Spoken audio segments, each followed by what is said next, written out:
Hello guys, and welcome back to Daddy Share Space and welcome to my channel. So as you can see here, I'm back at Pick and Pull. This is like day 2 of working on this 1991 Saab. This is not the CD model, it's an Aero model. And basically what I'm trying to do in this video is I'm trying to strip this car down to get to the drivetrain intermediate tube, which you can see right here. I'm kind of prying at, and it's wedged in between the engine and then also to the lower or the upper left of the screen. It's down in where the motor mount is as well, and it's a tube that runs all the way into the transmission. So as you can see, as I'm prying on this, it's moving the whole engine and the transmission at the same time. So I'm trying to figure out how to get this out, and spoiler, I didn't figure it out. I just at this particular session, I'm just prying away at it, trying to see if I can kind of figure out how this thing comes out.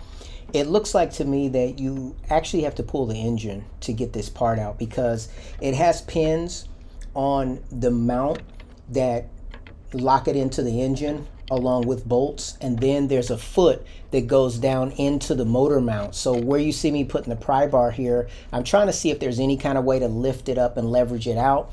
This could also be possibly damaging the part because it's a long tube that actually runs into the transmission, and I don't see any way to be able to pull this whole component out. Now, I did see this part on eBay actually for sale. Somebody was selling it for maybe just under 200 bucks. But regardless if I bought that part or not, I still have to know how to get it in and out. And so that's one of the reasons why I took this trip to Pick and Pull, is to see if there was a possible way for me to figure that out. Now, on this car, I've removed the alternator, the power steering pump, and along with a whole bunch of upper components on the car. Since I was unable to get that part out, I went ahead and decided to move on to other components on the car, just to see how much more I could learn about working on this particular vehicle. On my channel, my goal is to show as much live action of me using my tools as possible. However, my tools span across a whole bunch of different types of genres. As a result of that, if you don't have a wide interest base like I do, you may find yourself getting bored when you come to a channel like mine, because, like today you see me working on a car. If you're more into like the Festool tools and woodworking, obviously you're not going to have as much interest in a video like this. However, on Daddy Share Space, I'm just sharing the things that I'm doing in my life. And so right now, at least at this point in time, the car is taking precedence over anything I can do in the woodworking shop, as I don't make a living doing woodworking. So keeping a car on the road or trying to get that car back on the road is more important than me being in the shop learning woodworking skills.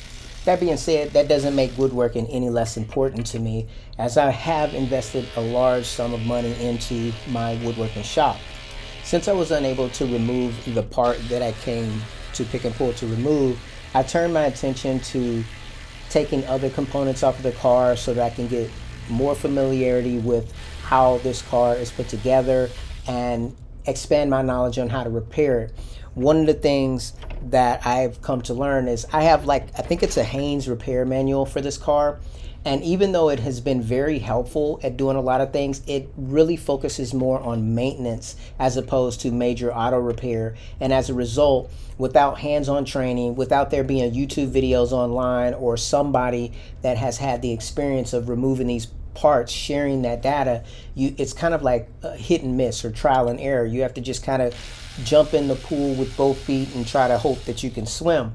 Now, up to this point, I'm not swimming. I am learning things in regards to how these components come off the car, and that's helpful. However, the main reason why I'm here at Pick and Pull on this day is to try to get to that drivetrain intermediate tube and figure out how it goes in and out of the car.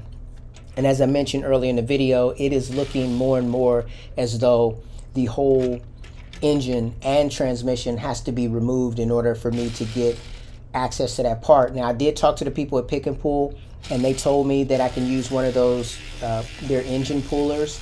However, that may not fit within my schedule, and then with all the tools that I carry with me, it would be very difficult for me to keep up with my stuff and manage a engine remover if you will. And so I don't know, I'm gonna have to revisit this. This is probably not gonna be my last time going to pick and pull.